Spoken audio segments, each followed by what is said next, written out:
Yeah, recording's on. Okay. All right. Thank you guys so much for joining us. Like I said, we are excited to be back with Policy Saturday. As we know, Policy Saturday is a chance for us to learn policy concepts, discuss policy processes, and pretty much prepare for not just Naija Policy Hackathon, but your general policy literacy levels. And I personally have learned a lot from joining this session, starting from last year. And I hope that today will also not be an exception. I'll do a quick introduction of policy shapers and the policy hackathon before I hand over to the two beautiful ladies who will take us through today's session. Policy shapers, for those who might not know, and for those who might be watching the recording on YouTube, Policy Shapers is a civic tech organization that's focused on empowering young people with the knowledge, tools, and skills needed to engage with public policy development, all the way from ideation to better stakeholder engagement and all the various levels of engagement we'll be learning today and onwards. We are registered as a company limited by guarantee, and the reason why we're trying to make public policy cool in this country is because according to the UN, UN's 2019 data, 62% of our population is under 25 years. That's a huge chunk, over 100 and something million people. 18 to the people who are between 18 and 35 years and the voting register are about 71.9%, according to INEC, from last year's election. So that just shows you that there's so much, there's so much opportunity, and there's a huge opportunity for us to be able to engage this particular demographic who seem very disconnected from public policy governance in Nigeria, and not just to say attend events, but how do you make them also policy champions who can put the leaders and our public office holders on their toes to ensure that the right thing is done in the country. Just a quick overview of our work. We'll check this out later, but we pretty much started by starting a policy hackathon in 2020. I think this was just post-COVID. We put together, we attended a policy hackathon as a team. Then we didn't have policy shapers, and it was a few months after that policy shapers was founded. But just us coming together and wanting to do something for Nigeria, because I think then we designed we came up with ideas on how the school system can continue to run even during COVID, and all of those ideas put together is what led us to this part. And we've gone from participating in policy hackathons now to organizing policy hackathons, and also taking part in policy dialogues, organizing side events at various global dialogues, and also just leading the reform. Some people might know us more for the Reform IELTS campaign, where we've been able to lead for over the past 2 to 3 years now, lead close to 80,000 people to engage the United Kingdom government to be able to change the policy as it refers to like English tests and proficiency tests and stuff like that. And we've been able to influence policy so far, a combination of efforts from so many people, influence policy in up to 30 universities around the world. And, if successful, our work will be able to save the continent close to $90 million annually. And, we've also done work currently, the JAM reform bill that's currently in the National Assembly. We're also working and making our inputs into that as well. It's part of our work. This is the wonderful team who is leading this wonderful organization. We as individuals, I mean, we care about development and care about Nigeria, but as individuals, we also do have affiliations and work across several organizations. All of us have 9 to 5s already that we're doing. So it's something we're very passionate about, and we just hope that we're able to come together and build policy shapers into an organization that would help not just for our own generation, but to start and build a new generation of people who think differently about policy ideas and governance in general. So just to quickly talk about policy, talk about the policy hack, and then I'll hand over to the speakers. So the way we're thinking about the hack, we're not thinking about it just as an event, as a one-off event. So we're seeing it in four ways. So we believe that each step leads to the other step, and then eventually builds into the movement that we want to build. The first step is Policy Saturday, and that's what we're currently doing. So all Saturdays in July, we'll be hosting these literacy classes on various topics and bringing speakers either from our team, from the organizing team, the larger organizing team, or just policy experts who work in various organizations in Nigeria. And when people when knowledge is built, we hope that people can then use that knowledge to engage the Naija Policy Hackathon, which is coming up from August 11th to 13th during that weekend. Once people come together, work as teams, collaborate, come up with ideas as we had last year, we then hope that that can lead us to a lot more policy dialogue. So when people discuss issues online, when we lead conversations, I mean, we hope to hold a couple of roundtable discussions, but just even his Twitter spaces or tweets, or even like just posts on Instagram, people, the quality of like conversations would improve beyond the things we see currently around like tribe and gender and all of this kind of basic stuff. And we hope that people will then be able to discuss governance and policy issues more intelligently. And then that will also now lead to, from the ideas people have from all of those policy ideas from the hackathon, that would then lead to advocacy engagement, stakeholder engagement, which we're going to learn today. And, if you look at the various steps, these steps also like reflect the various pillars of policy shapers, from policy literacy to policy ideation, policy dialogue, and policy advocacy. And, with the community being the base for all of the work that we do, because we hope that we can build a community where people don't feel like they're alone in questioning things, in asking for the right thing to be done, but that you can have people who can support you as well, in that particular idea that you may have. So yeah, so the second Naija Policy Hackathon is going to hold, like I said, from August 11th to August 13th.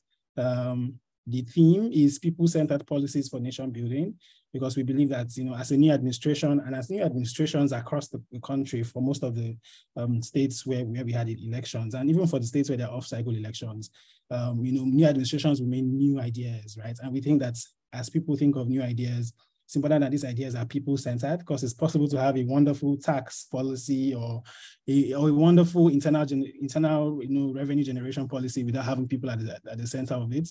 And how do we ensure that people do not lose while the country, quotes now, because the country is the people, but it's possible to have the country and have people different, and where the country might seem like its economy is one of the largest economies in Africa and in the world, but the people themselves are still in poverty. So we'll be looking at this and having different speakers that will speak to us on ways we can shape in our policy ideas, to match this theme.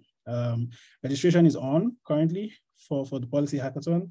It closes on July 21st. So please do well to share the link across your social media. We have close to 150 applicants so far. We're planning to get up to 500. So do well to share the link across, and let's see how we can get more people, not just in Nigeria, but also in the diaspora as well. Young Nigerians in diaspora who want to find ways to give back to the country, to join this conversation and be able to hack together with us during that weekend. If you just want to have a view of last year's policy hackathon, it's available on YouTube, on our YouTube channel. You can search for us on YouTube at Policy Shapers. You'll find us, every information is there.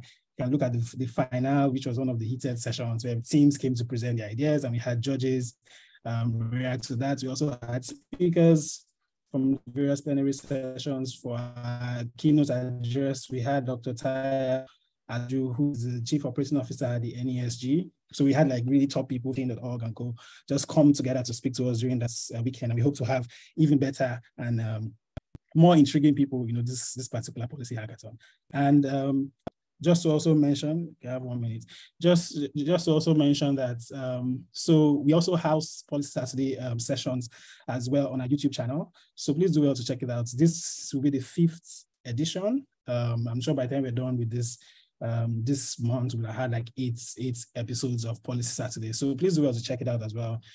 We've handled things like how to write policy briefs, how to develop policy recommendations, the art of policy advocacy, etc. We shared about our ideas and experiences from participating in like policy hackathons globally as well. So please do well to check it out as you find it very useful. Okay. So at this point, I will hand over to our speakers just to quickly introduce them. Of course, this is not their elaborate bio. They have a very elaborate bio. They both do have very elaborate bios. Do well to connect with them on LinkedIn. But Oteheri Akinruntan and I used to work together at PIN Foundation. And Terry has extensive experience with stakeholder engagement, stakeholder mapping, and just extensive, I feel like she's the best person for this conversation, along with Comfort, right? Because she's done this for close to 10 years, just engaging people at various levels and knowing what to say to this stakeholder and what to say to that particular stakeholder and stuff like that. So she actually does have a lot of experience with this. Comfy has worked extensively. I mean, you might know her from other organizations where she's part of. She's the founder as well of Izano Africa and also of Kleist Foundation. She's done quite a bit of work in climate change and environment and agriculture. So you might also know her from there. And she's done a lot of work as well in the development space and also understands this concept of stakeholder engagement as she's worked as an implementer for like USAID and DFID and co. So, so I will hand over to them now to continue because that's the crux of our conversation today. It's 4:13. They would speak for like 20 minutes each. So say by 4:45, we should be able to stop and take questions or feedback, and then they're going to wrap up the sessions, and then we'll be done for Policy Saturday for today. So over to you, Terry or Comfy. I'm not sure who's starting first. Okay, this is Terry. Let me go first. Hi, everyone. Good evening. Thank you for joining us. We greatly appreciate it. Thanks. And we're very excited, and this is one of those times in the year, where we come out, put our best foot forward, share some thoughts, some ideas, and we also bring to you what other people are thinking as well, because what we really do is we are curators of the policy ideas that all the participants are bringing on board. And then we bring it together, share it with everyone, generally just to make sense of it. For those of us that are joining for the first time, like Eben had said, he's talked a lot about who we are and what we do. Today, we're going to be talking about stakeholders' engagements, but it's actually a continuation of what we did last year, and we're building up on those. So last year, we ended our Policy Saturdays. The last conversation we had there was policy advocacy. That was the last conversation we had there after talking through what, policy advocacy really is, what we're trying to do, and then just taking people through how to formulate policy ideas, how to get buy-in into their policy ideas. And then we talked about what those policy ideas really should be and what they should entail. And we are taking the conversation, just a notch higher than we did last year. And to have all those policy, to begin to formulate policies, to begin to challenge the policies that exist, one of the very key things there is to think about who the people who make these decisions are, right? Who are the people who are involved? Who are the people that are going to make these decisions? Who are the people that are going to drive it? And then who are the people that this decision is going to impact?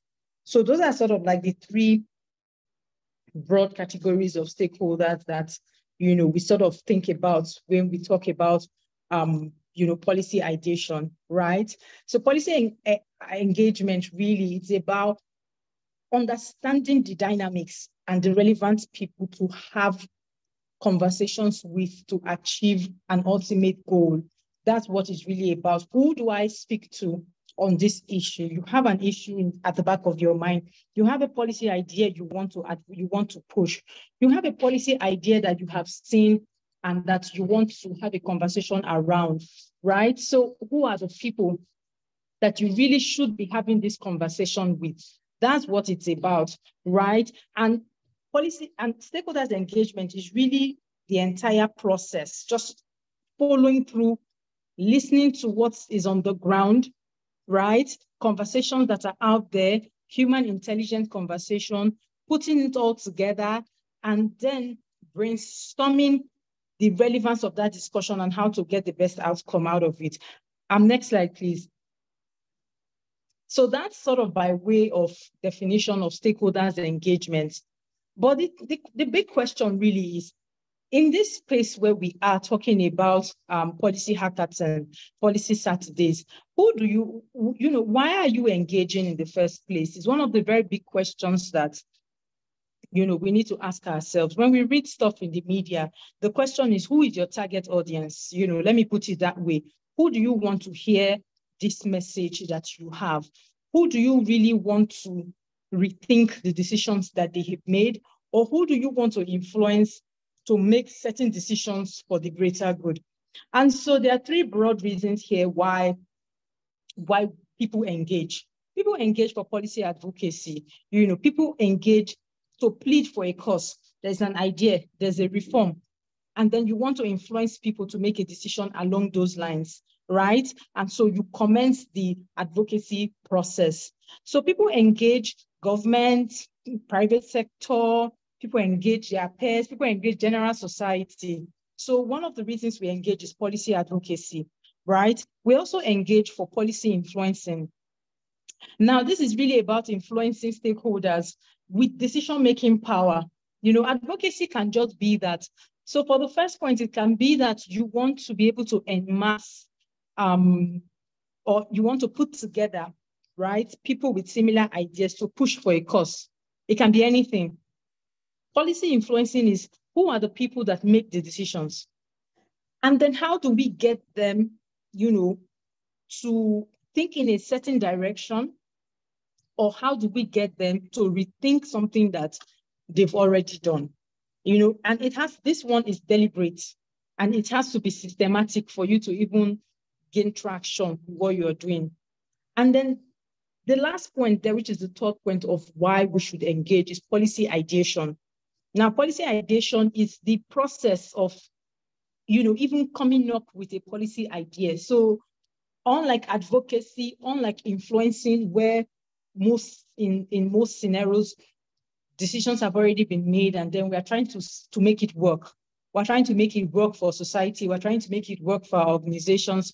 Unlike that, policy ideation is really about even coming up with an original idea in the first place and saying that this is where we should be going, and taking that to those who make decisions to say, this is what you should be doing. This is where we should be going to.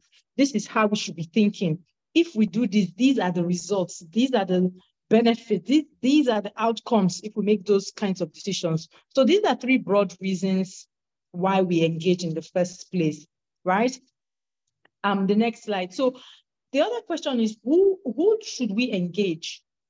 So there are engagements that are done at various levels on many different issues. What we find is very common, or is most common here in our climb, is that we engage at a national level. And, it's because of how the issues are dealt with. Most of the issues really gain the kind of weight at national levels.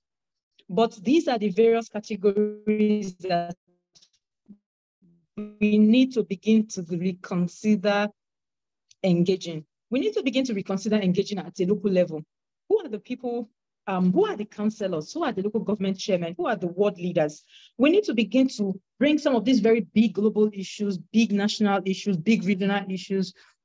As people who want to advocate for policy reforms, we need to begin to break those things down and bring them to the granular level and see how people at those levels are affected, what kinds of decision-making powers they have, how are we able to organize, the sheer strength and power of people who are at the local level to push forward, policies, ideas, and, reforms, programs, and projects that can have, a more lasting effect, right? So we need to begin to rethink how to engage at the local level, look at all the people who are players at that level. Just back up one slide. Let me talk a little bit about municipal, because we also find that the issues that maybe bother people in big cities, right? The issues that bother people in cities like Lagos, Abuja, Port Harcourt might not necessarily be the issues that bother people in, say, Lafia, Yenagoa. Those might be, completely different issues. So we need to also begin to think at a municipal level. So see how we can influence issues that are, are city specific. What are the issues in Benin City, for example? What are some of the issues in Asaba? We need to begin to rethink how these issues are, identify the key players in those spaces and engage them.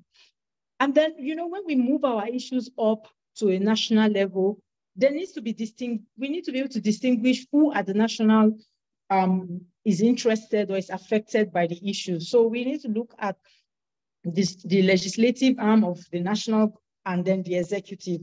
So ability to find that balance is very important, very critical in our engagements. And it's very important when we are talking stakeholders engagement to map. We can't remove mapping from stakeholders engagement, very key. So this is really about mapping your stakeholders, knowing who you need to engage, and then, sort of just going all out to drive those engagements. Can move on to the next. Thank you. So here's how to engage, right? I did this just so that we can see what the extremes are and where we are. Even as policy shapers, we're also along this paradigm as well. So if you look to your left, yeah, you see the red phase, and that is violent confrontation, and that has become illegal in many places, Nigeria inclusive. But then you see the methods of engagement in those areas. If you look at the right, you see the harmonious concession, negotiation, and that is where we really want to get to. We really want to be able to master the art of having conversations to influence policies. We want to be able to master the art of advocating for policies. We want to be able to master the art of pushing forward original policy ideas in a non-confrontational manner. I think maybe policy shapers, you can see we are somewhere at the middle. We like to do a lot of petitioning because petitioning has a way of just gaining momentum, and that's a very safe balance, right? Use a lot of media as well, and now it's a lot easier because of the freedom of communication. You're able to actually put up your policy ideas out there, and you don't necessarily get penalized for it because of the policies around free speech and communication here in Nigeria. Okay, so those are some of the ways you can engage. And you want to, for now, as a starter, you want to stay right there in the middle. You want to avoid activism as much as you can. You want to avoid boycotts. You want to avoid violent actions. You want to stay in a safe space. And then as young people also, you want to stay in an affordable space as well. Petitioning and media are very affordable spaces, because once you start moving into lobbying comes with with a price tag to it. Expert meetings, putting out position papers on national dailies, hosting lobbying meetings, those comes with their own,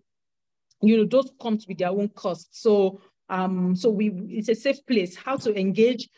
You put all your skills together and then stay at the middle part where you can petition and you can engage the media tools, to push forward your policy ideas, your policy positions, right? So let's move on to the next slide, because this is really just giving us the periphery of stakeholders engagement, what it is, what it's about, how you should go about it, who you should be engaging, what you should use in your engagement.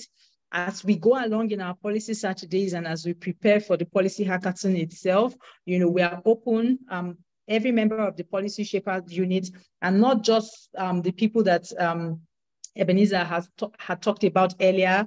There is a whole, there's a whole group of people with various kinds of expertise that are on the ground to provide support, to collaborate, to share knowledge on how to really push forward policy ideas. So some of the tools for engagement, and we talked about these last year, we're talking about them again because you can't really overemphasize it, and you can't really do without these tools. So we have social media, which all of us on the call are very familiar with. We have digital campaign platforms. We have research and analysis, because one of the very key things is that you need to be able to back up your policy ideas with the right data so that you can get the credibility that is required. Sometimes we find that people come out to push forward a policy idea that is not based on data, and then it's very quickly blown off. Why should we change our position and adopt yours? What is there? What is in it, right? And then we find that writing opinions and writing open memos is something that we don't use as much as we can. We don't use it as much as we should. And that is one of the ways that we can gain credibility even for ourselves. So it's one of the stakeholders engagement tools that I believe that we need to begin to use more often. And then, of course, media engagements. You know, you have press statements, you have press briefings, you have media houses come to ask you, what exactly are you going after? What exactly do you want people to do? What do you need to be changed, right? We have those kinds of media engagements. But all in all, if you have any policy ideas, there are also people who are coming up to provide the platforms and opportunities where people at little or no cost can actually begin to push forward policy ideas, and they cannot, it's not exhaustive. It can't be, we can't exhaust all these policy ideas, because as a people, we are not where, you know, where we ought to be. So I'm going to, no, it's fine. Our Comfy will take it on from here and give us some of the political analysis, political economic analysis that is required to really delve deeper into the importance, the relevance, some of the things we need to begin to think about as we talk about stakeholders' engagement. Hi, Comfy. Hello. So I'm going to pass it on to Comfy. Comfy, you're mute in case you're speaking. All right, so while Comfy is coming up, I and the other members of the policy pass and all the people on the Naija Policy Hackathon team on the ground to take questions after Comfort's presentation. Thank you. Thank you so much, Terry. Thank you, Ben. So for some strange reason, I think Comfy just went out. I think she's trying to join again. Perhaps her connection issues. So is she here? Okay. So Terry, do you want to just touch on what's the area she's supposed to cover while we wait for her to? While we wait for her. Okay, yes, sure, that's fine. So so I started by giving us sort of like the background of what stakeholders engagement is and why it is important and necessary. But then going further, really, we're looking at stakeholders analysis. So one of the previous slides, I talked about who we should engage, right? And I tried to show us on a very broad note the various critical stakeholders when it comes to policy making at a national level, right? But here now we're going to be looking at what really, beyond identifying these people, you need to analyze it. You need to have a comprehensive. Oh, okay, you're back. Okay, great. Yeah. So sorry. The network responded. It's fine. Please carry it on from here. Yeah, thank you so much for holding brief for me. Yeah, so good evening, everyone. My name is Onyaga. Welcome once again to the Policy Saturday. Yeah, so I'll be speaking on stakeholders analysis. Well done, Terry. You've done so much speaking to the other part of the slide. So basically, stakeholder analysis is the process of collecting information about the person or institution, right, that will be impacted by the policy issue that you're advocating for. You know, so for instance, let me quickly do a brief analysis of the Reform IELTS campaign. One of the things we did was to ensure that we identify and map each of the stakeholders based on, globally, nationally, and then locally. It's very important that while you are advocating for issue, you conduct stakeholders analysis. So we didn't just jump on the change.org platform to start the petition, you know, without doing this. So a stakeholders analysis highlights which institutions and individuals have a stake in an important issue, as well as their interest, support, or opposition, influence, and importance. That actually is very important because it will actually, determine the success of your advocacy. So for instance, looking at the Reform IELTS campaign, we have the British Council. At the national level here, we actually identify the Ministry of Foreign Affairs, and we're able to, based on our analysis, secure buy-in at the national level and from other institutions that we believe have stake in the issue we were campaigning for. So stakeholder analysis is essential for determining critical individuals whose involvement is based on their influence, power, and interest. It's important to begin the process by taking note of all stakeholders and actors involved in an advocacy issue. I mean, we do this. So one of the things a lot of people don't understand is the fact that advocacy is not just, or stakeholders engagement is not just what you do on social media. We understand the role of technology, right? In the role the technology has in ensuring that we are also able to reach a wider audience. But it is important that you narrow down to a specific area. Say your campaign issue is within the political or economic or education. So you need to make out time to do a mapping, like Terry earlier said. You have to do a mapping of who are in strategic offices, within that sector. If it is education, you look at the Ministry of Education. You can look at if you're targeting secondary education, like the issue of JAM, for instance, you have to look at the JAM board as a stakeholder in this case. Then you also have to ensure that you engage the media, because the media has a role to play in ensuring that this issue is amplified. So there are those who will be classified as allies, those who would support the issue, the advocacy issue that you're pushing for. There are others who will be convinced to become allies or potential facilitators that will help the advocacy work.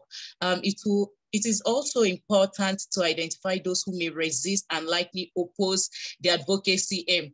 I recall that in the early days of the Reform IELTS campaign, that there were other people who, from the other side, came up, even individually as a person. A lot of people reach out to me to say, hey, Comfort, you guys should just rest, stop making noise. You guys are looking for cheap, what's it called?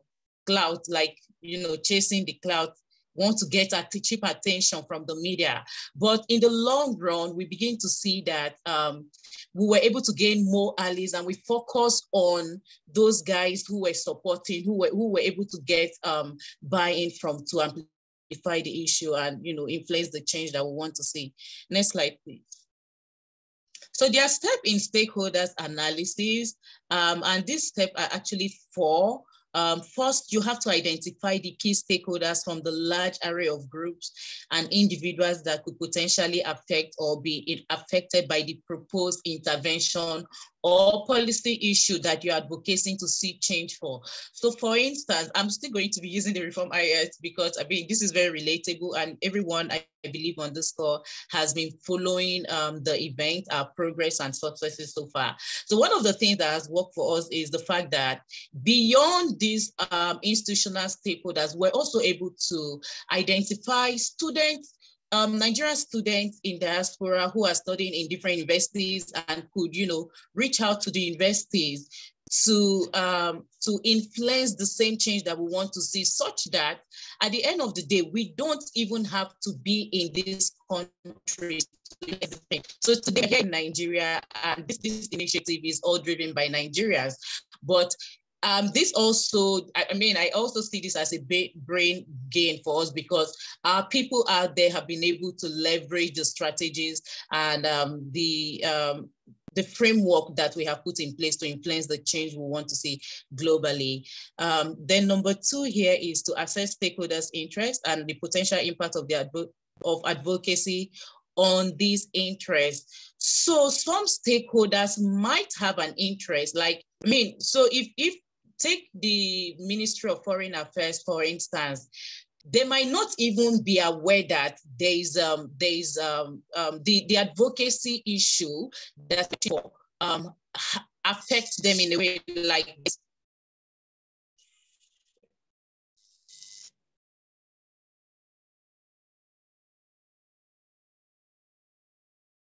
Hi, Coffee. Oh, I think Coffee has gone off. Okay. Terry, are you still there to jump in while we talk about Coffee? Yes, yes. Yes, please. Yes. So Comfy was talking about the various steps we need to take in stakeholders analysis, right? One of the first things is to identify who the key stakeholders are. You know, there are a lot of people who are interested in whatever issues there are.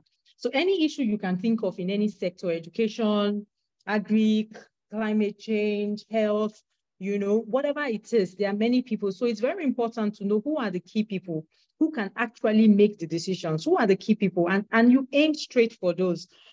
Still using, let me borrow from the IELTS experience and you know, the reform that we pushed for, right? So we understood who the decision makers were, one of the very key ones, and that was where we started off our advocacy. So once we gathered the data, we wrote straight to the High Commission to say, you know, this is what's going on, this is what we think. And then we gave recommendations to say, well, these are the first steps we're thinking. We're thinking that we're an English-speaking country. We don't have to write IELTS to get admission into foreign universities. So we need it scrapped. But if you don't want to scrap it, okay, we need you to extend the duration. You know how it says after 2 years it expires. And then, okay, if you don't want to extend the duration, well, it should cost less if this is an exam that people would be writing frequently, especially we sensed at the time that Japa syndrome was building up. So we knew people were going to be, you know, sort of writing these exams more frequently. So, you know, understanding who the different players were, those were the people who we sort of targeted at the time, right? So you need to know who these people are so that you are asking them the relevant questions, you are building on the right relationships, right? You are understanding who the beneficiaries are. You are understanding who are the people that are going to be affected negatively. Because mind you, IELTS also was a job for some people. So it was almost like, you people want to take away my own hustle, you know? So we had to keep all those who you know, who are the connectors, who were the dividers. And we had very prominent people in, you know, very prominent Nigerians. It's only Ben here that is bold enough to be calling out people by names, you know, that will go on Twitter and say, hey guys, this is what we're saying, right? And we also, some of them we engaged, others, you know, under advisory, we felt it wasn't quite relevant to push these conversations with them.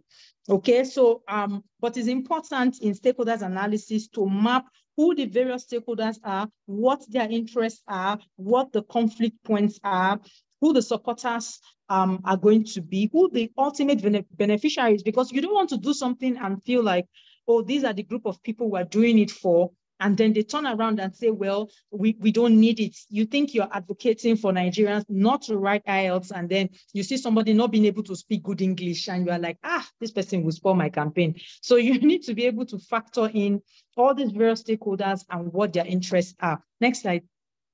Is Comfy back? Next slide, please.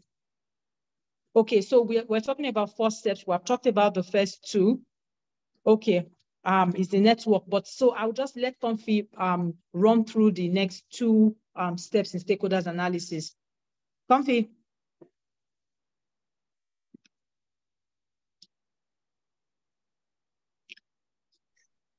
Hello, guys. I'm so sorry. Can you hear me? Yeah, can someone confirm that? Hi, can you hear me? I can hear you, Comfort. I think you should continue. Okay, so you can. Okay, so why did you stop, please? So we've done the first and second steps in stakeholders analysis, so you can continue from the current slide. Okay, yeah, so I'm so sorry, guys. The third point here is to assess the influence and importance of the identified stakeholders. So I mean, I caught Terry saying that this person fits spoil my campaign or something like that. Yeah, it's true that while you're advocating to influence change, that there are some stakeholders. There are some stakeholders that they are like the spoilers.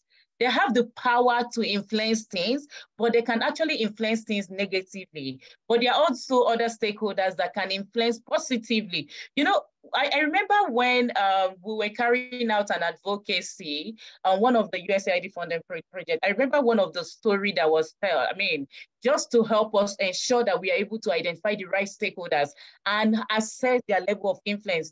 Do you know that a story was told, and this actually happened in Nigeria, of a stakeholder in the National Assembly whom they were advocating for a change on a particular issue. It has to do with the gender bill, right? So, I mean, it's unlikely to see this happen, but then it happens. This is reality. Just at the beer parlor, I heard that, I mean, I'm not trying to, it's difficult for me to say this. I'm just going to say it as it is. So at the beer parlor, I heard that this man had a side chick, and it was his side chick that they were able to talk to the man to actually influence the change, that they want to see in that particular advocacy issue.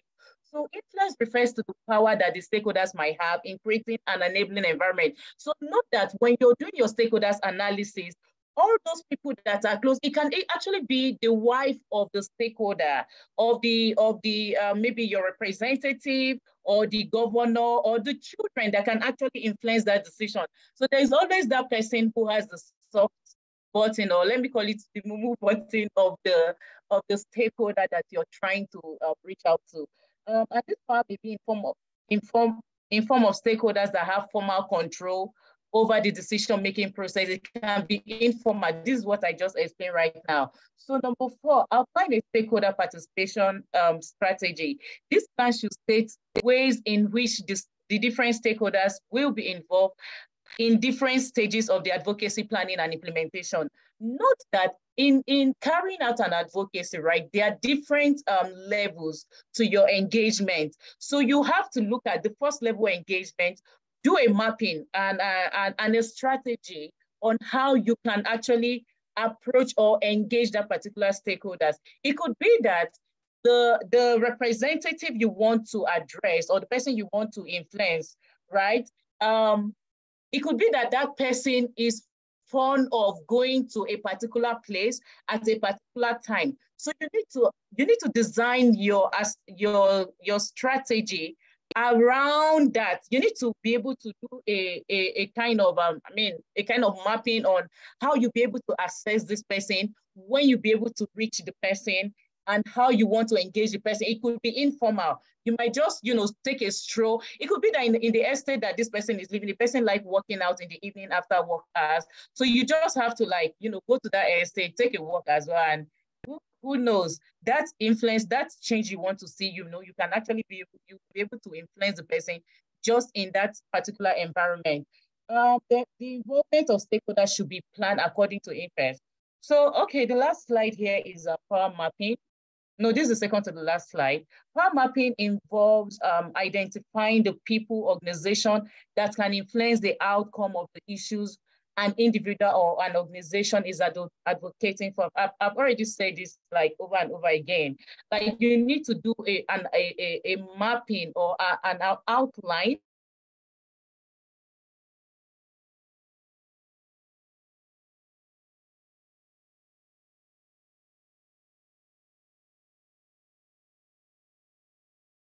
Is it just me, but I can't hear Coffee anymore? No, it's the network. So we're collaborating, and Coffee, we're collaborating on this. Yes, I know. Thank you so much for filling in. So do you want to just take the 2 last slides so we take questions before people? Yes, just have yeah. So Comfy was talking about power mapping, and really this is very important because you need to look at those who have the most power to influence an issue, not just an issue, but so sometimes you find that you have an issue that is for the executive, right? But then there are different people in the executive that have my video is going the other way. And then you find that there are different people in the executive that have, various degrees of power. So it's very important to be able to know who exactly you should be talking with, it's important to understand, sort of like the power dynamics as well in your stakeholders analysis. Who influences who? So you might find out that, okay, there is this person who really appears to have all the power, but then that person has an advisor on the issue you are advocating for, So you need to understand what the dynamics are, right? And then that will help you in analyzing which stakeholders we actually have the most influence on an issue. You are advocating for an issue in a community, and the community appears at first glance not to be very women friendly, but you might be mistaken, because it might just be that it's the community chief's last wife that really has the power and makes the decision. So it's important that you use a lot of human intelligence when you are doing power mapping in stakeholders analysis. The power map kind of helps you to identify who really holds influence over an individual or over an issue, and that's the person that you should begin to target, find either a direct or a soft way to engage. So that's one of the very critical things you need to think about in your stakeholders mapping. Let's move on to the next slide. I think that should be like the last slide. This is the visual depiction of the power map from the previous slide, right? Who is the most influential person? Who is the most influential person? Who strongly, who can oppose your issue the most? Yeah, because you are looking at who will support me from this side, and at the same time you're looking at who will oppose me as well, and how do I engage these different categories of people with different levels of power, because who can support you can be as strong as who can oppose you. So you need to understand the dynamics, right? Who can influence your issue the most? Who is interested in your issue? And who is the least interested person in your issue? Because if you, for example, are engaging the least interested person, so for example, we're pushing, we're making contributions, right, to the JAM bill, and then you are engaging, say, secondary school students who are under 18. Yes, JAM bill is some parts of it, on the surface, it looks like it's going to be for them, right? And you want to engage people who still take, they are still under authority in a sense. They still take instructions from their parents, or you want to engage PTA, for example. How does that really affect them? So you need to be able to understand, who does this issue affect the most? Who does this issue affect the least? And how do I engage them? Who is going to oppose, this advocacy, this idea, and why? You have to put all those things into cognizance, find the right strategies to engage the power brokers in those spaces. So yeah, in summary, those are some of the 4 levels that you need to think about when you are analyzing, your stakeholders. So for the sake of time, we will run through questions, and Eben is going to be facilitating that bit, but I and Comfort were on ground to take your questions, and other members of policy shapers as well. Thank you, Eben. Thank you so much, Terry. I mean, I think it was Steve Jobs that said anybody can do a 2-hour session, but it takes only someone who is a genius and understands a particular topic to speak on that 20 to 30 minutes about that topic. So thanks a lot to you and Comfy for sharing. I don't know if people drop questions in the chat.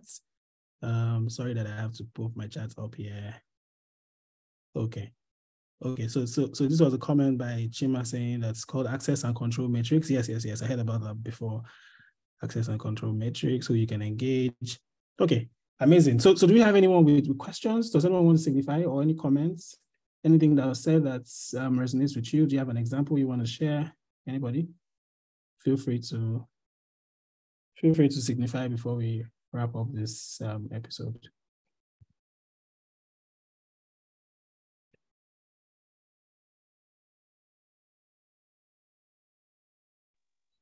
Yeah, Eben.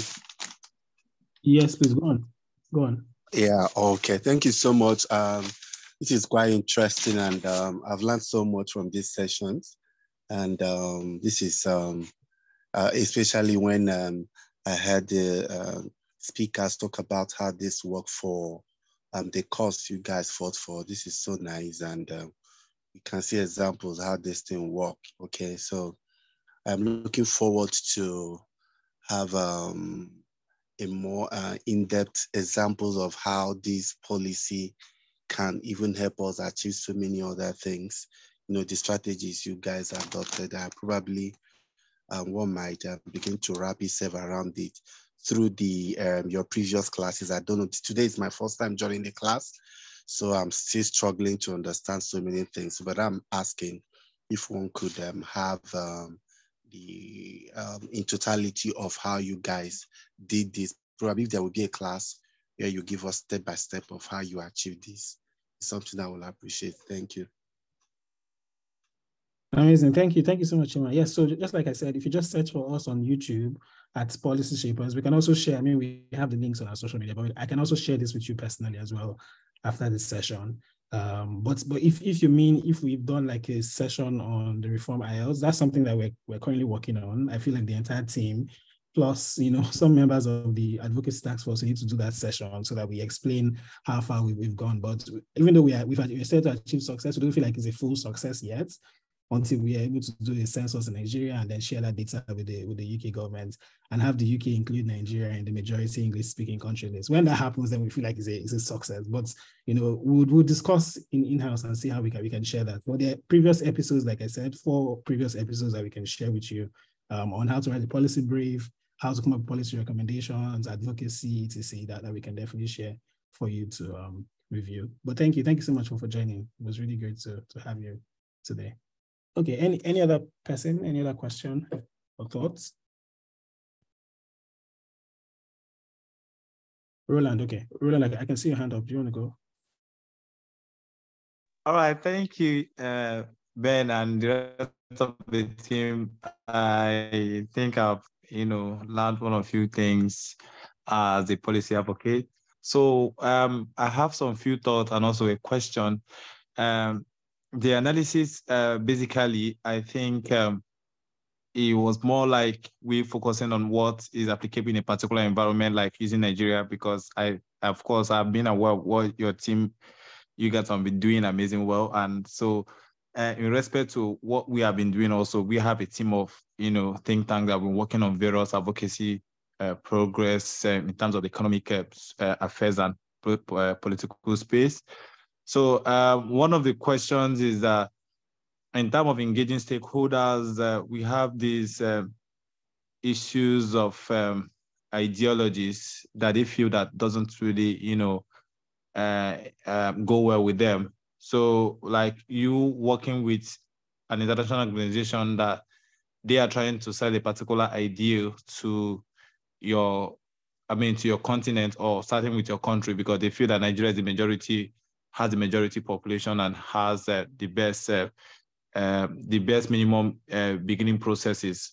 So when you are sharing these ideas, how do you engage? Because there are issues around stakeholders having good influences on how these outcomes should be. But then you have the issues of language, cultural differences. So how do we sum up this together to, make a kind of a headway towards your advocacy outcomes? Yeah, so that's just one of the questions. Thank you. Is there any other quick question? Just because it's already 4:56 and we're very time conscious at Policy Shapers. So if there's no other question, I will just hand it over now to Terry and Comfy if she's here to respond to that particular question. I think he's speaking about like when you engage stakeholders with different ideologies and language barriers, how do you come? Okay.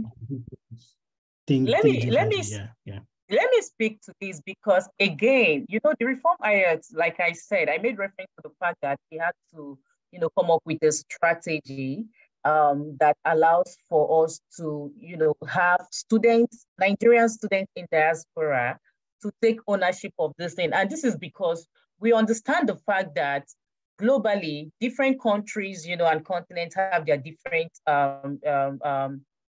languages, even countries. Also, those idiosyncrasies, there are different dynamics, right? And as policy shapers, we are not able to, go to these institutions to influence those changes ourselves. And in order to even make it sustainable, the thing is, you don't have to do it yourself. When you have other people, like you can leverage who's presence in these countries. I mean, because again, they understand the context of the country and the stakeholders in those countries that you're trying to influence. So first off, you look at the fact that diversity and inclusion is a global thing.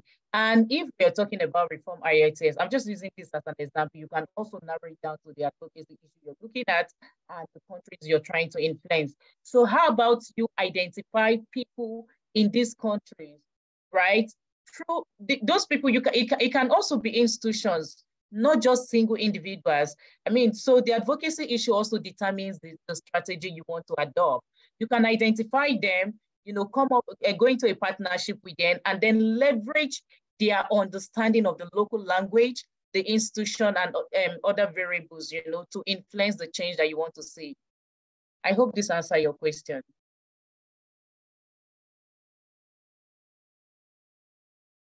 Yeah, definitely. Thank you so much. I appreciate it. Thank you. Thank you so much, guys. Really, really amazing. Thanks everyone that's joined the session. Just as a reminder, the registration for Naija Policy Hackathon is on. Please do also share the link. The short link is bit.ly/NPH 2023. If you just put that short link, to take you straight to the registration form. Do also share it across. It closes on July 21st.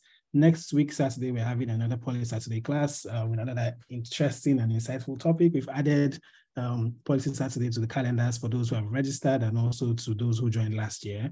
If you want us to add it to your calendar, just send us an email, thepolicyshapers@gmail.com, and we'll be able to get back to you. So thanks, everyone, and see you next week when we meet again to discuss another interesting and insightful policy concepts and process.